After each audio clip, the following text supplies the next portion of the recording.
Well, hello all you wonderful people out there in YouTube land, and welcome to the Texas Special YouTube channel. For this final HO scale review for the month of March 2025, we have this gorgeous Kato Union Pacific EMD GP35.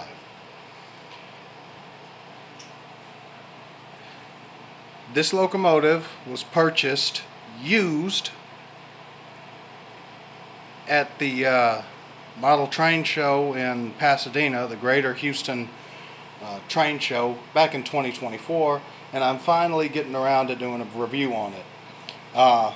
This is a fantastic little locomotive, and I've had it upgraded to SoundTraxx Tsunami Sound.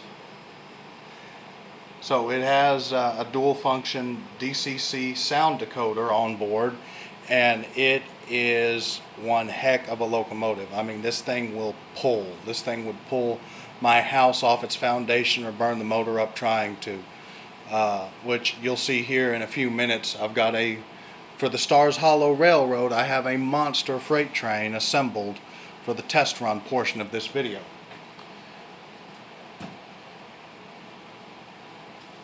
We're looking at the conductor's side or fireman's side of the locomotive, and you can see there is detail to the nines all throughout this thing. You have some wonderful detailing along the trucks. You have the leaf springs, you have the brake pistons, you got the brake shoes, you got all the requisite details that are supposed to be there. I'm going to attempt to zoom in so you can maybe get a better look.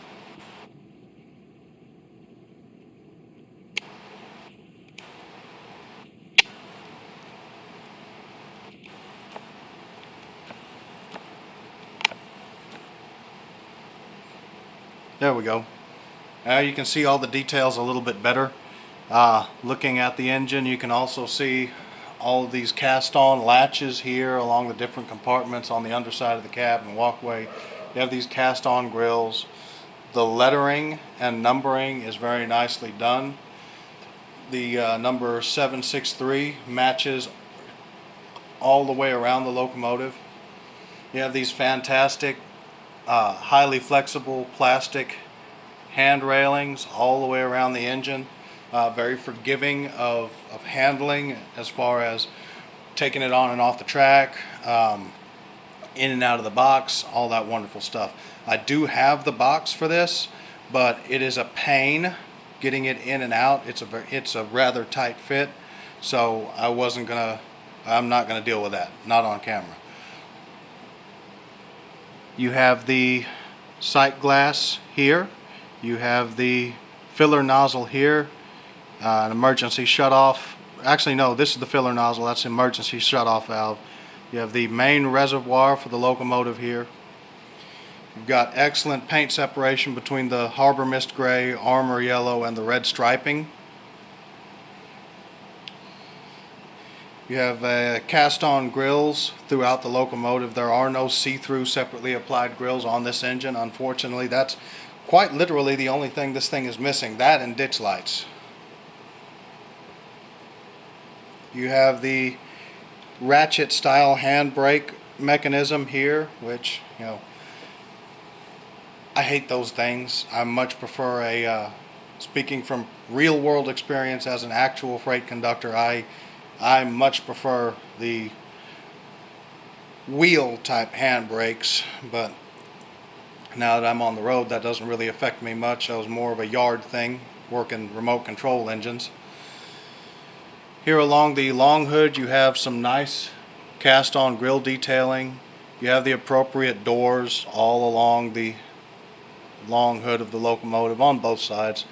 On the fireman's side, you have the turbo charger housing here, and you have a nice one-piece pilot. The pilot and the frame, well, what would be the frame on the real thing, are all one piece, but the holes, the little in between the steps, there's actually that little shelf with an actual hole in between. like on the real thing, which I really appreciate.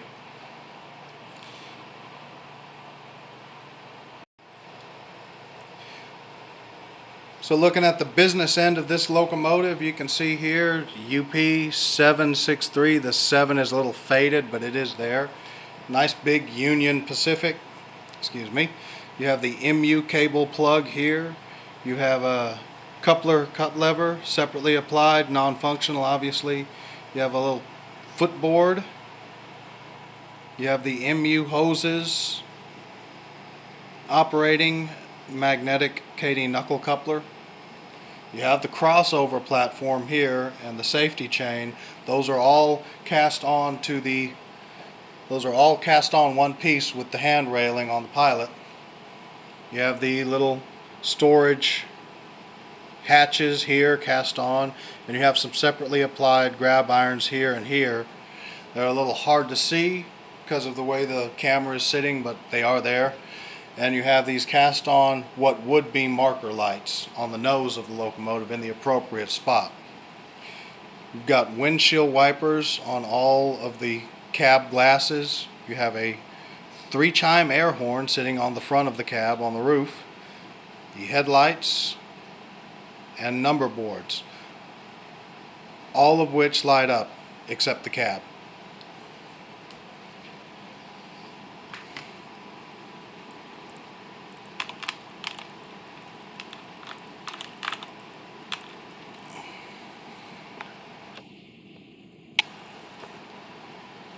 The engineer's side of the engine is more of the same in the way of the detailing and everything. It's pretty much the identical to the fireman's side. The only difference is there's no turbo housing here, and you have this cast on little panel here with rivet detailing, but everything else is virtually identical.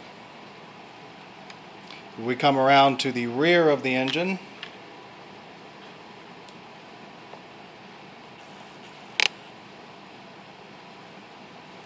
You see again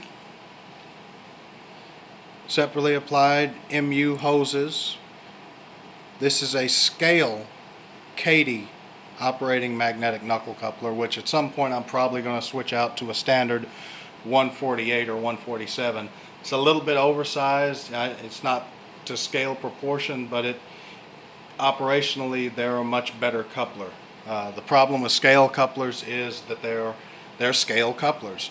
They're not as forgiving with coupler height variation, so any little dip or bow in the track, and it's very easy to have high-low uncouplings as you're running along the rail, which is very annoying.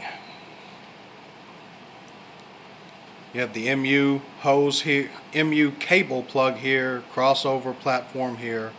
Again, a separately applied coupler cut lever.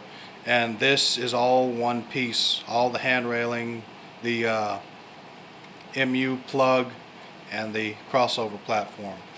You can see all of the grab irons for the ladder for access to the roof on the back of the long hood are separately applied, and you have another separately applied grab iron right here. You have the UP763 along the top of the long hood, number boards, and headlights that do light up, directional lighting.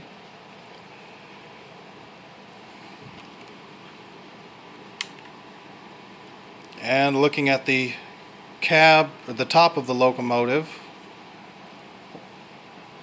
you get a good look at the sand filling nozzle here, a little hand grab iron here, a better view of the 3-chime air horn, and you can see all of the roof detailing along the top of this engine. Now, what you may not be able to make out all that well are these separately applied lift rings in the appropriate spots on the engine. You also have a separately applied curved handrail along the rear of this fan, and you have the cooling and dynamic brake fans all in the appropriate spot. You have the exhaust stack with a grill covering the hole, and you have another sand filling nozzle here, and of course rivet detailing rivet and bolt detailing along all of the appropriate roof panels.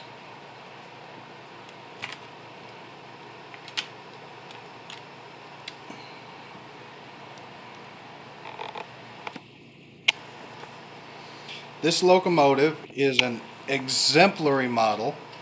It is a very smooth runner. The sound system on board is fantabulous. And as I said, it is a dual mode decoder. So what that means, if you are new to the hobby, a dual mode decoder is a DCC decoder, whether sound equipped or not. It is a DCC decoder that allows for operation of the locomotive on DC model railroads and DCC model railroads. For those of you that do not know, the difference is DC is analog, it's old school. The more you turn the throttle, the faster the engine goes. The more you decrease the throttle on your power pack, the slower the engine goes, until obviously you get to either the point where the voltage is so low the motor can't turn anymore and it stops, or you completely close the throttle and it stops. DCC is actually AC. It's actually alternating current. So it is ran through a rectifier in the command station and boosters that converts the DC to AC, which sends the power through the rail at a constant voltage of 12 to 18 volts, depending on what scale you're operating. And information is transmitted through the rail to a specific locomotive decoder address. And that locomotive or group of locomotives will only respond to commands issued to that specific address, which is why you see a lot of guys and clubs with large railroads or medium-sized railroads. If you're going to have multiple things going on, or you're really ate up with, sound, DCC is definitely the way to go. Stars Hollow Railroad is not really an ideal candidate for DCC. The only reason why I have DCC on the railroad, number one, the system I'm using is on loan because the guy I'm borrowing it from doesn't have a railroad, and it'll be a few years before he has a railroad. So it was literally sitting in the attic, and he let me borrow it so I could do proper product reviews on DCC sound-equipped locomotives. But Stars Hollow Railroad, more often than not, it's just one train at a time running on the railroad with one, maybe two locomotives. So there's not really a whole lot of need for it. Now, I do plan on getting a DCC system of my own eventually, because I am one of those guys that's ate up with the sound. So that is the difference, if you didn't know, between DCC and DC. We are going to fire this thing up first on DC so you can hear it run through the startup sequence and see how smoothly it starts up going forward and in reverse. Now, since this will be DC, I will have absolutely no control over any of the sounds. You're going to get just the straight natural sounds of the engine firing up and the prime mover revving up as it increases and revving down as it decreases speed.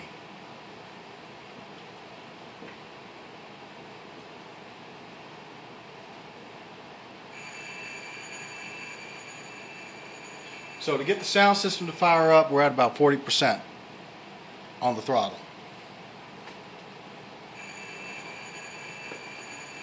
45%.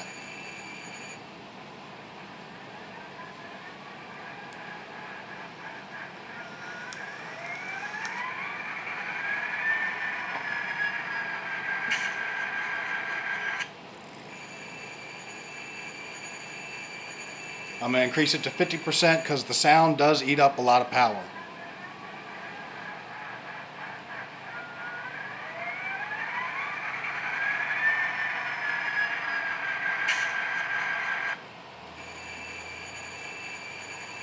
And we're increasing the throttle ever slightly more.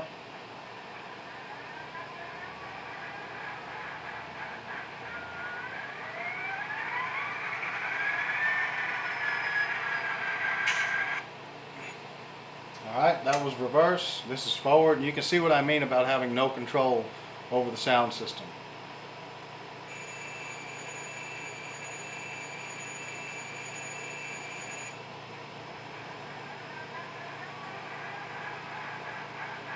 To get this model moving requires about, I'm going to say roughly 55% on the throttle for my MRC Rail Power 1370.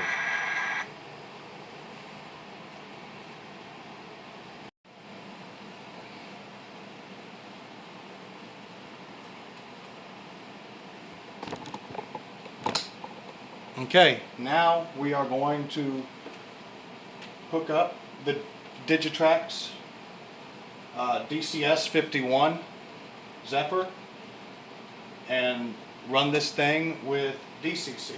So Zephyr's hooked up. We'll put power to the rail.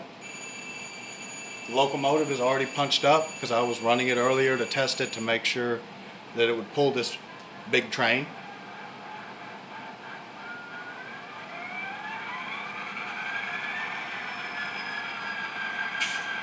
And while I have it sitting here idling, I'm going to run through some of the features, some of the basic features. So 0 is a headlight, and in this case number boards as well.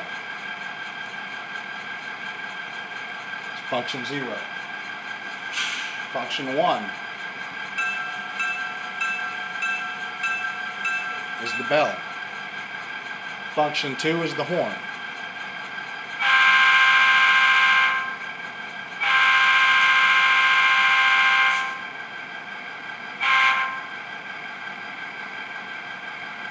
Function 3 is the short blast. So 2 is the long blast.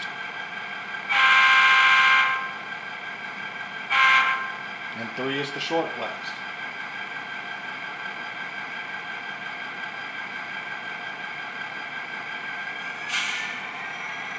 Five is throttle up.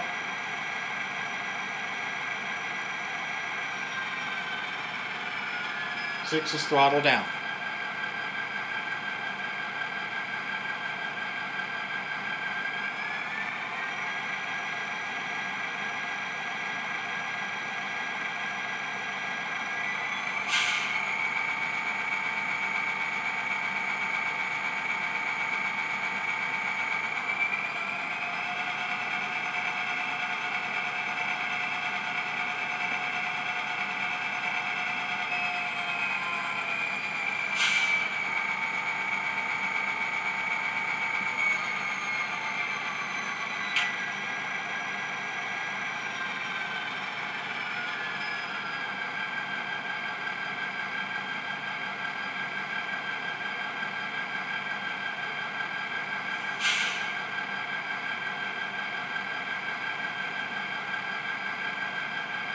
And 9 is the crossing sequence.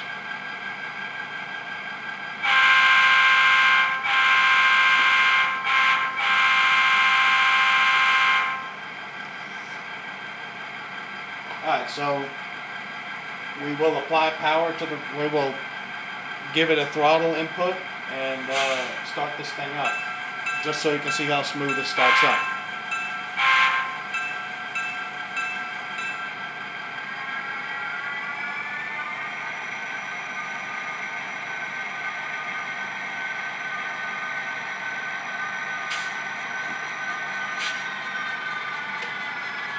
Alright, I'm going to reposition the camera so you can see the directional headlight coming on.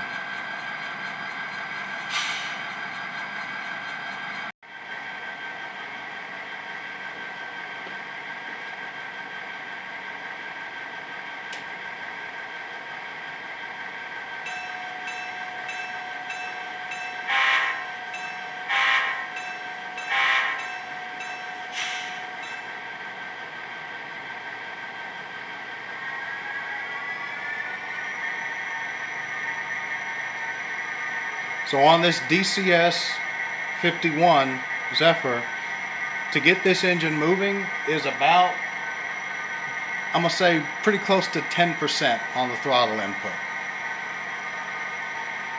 And you can see how it just creeps nice and slow. Very smooth running locomotive. I will say, without a keep alive, this thing is very good at finding dirty spots in the track.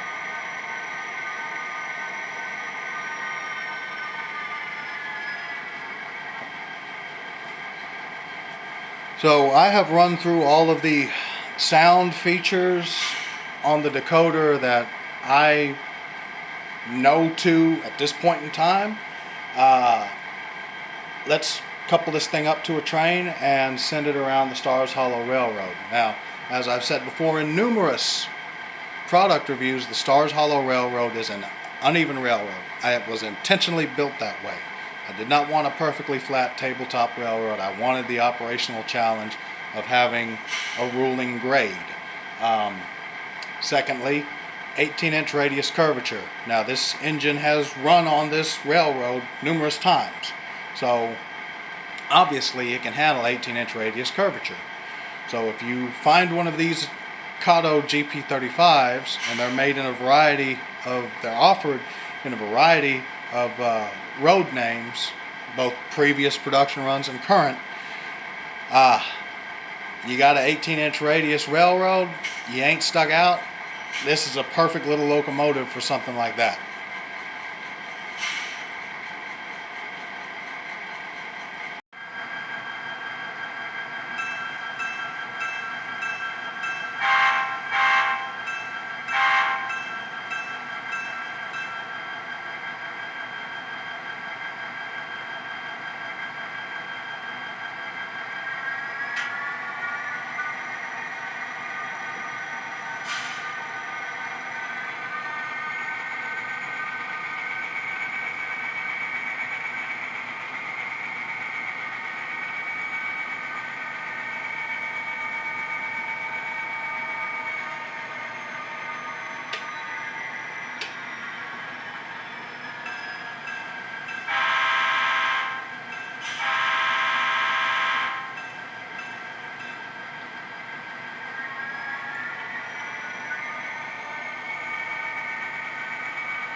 So as I said before, fantastic locomotive. This engine pulled the equivalent of about a 25 car freight train.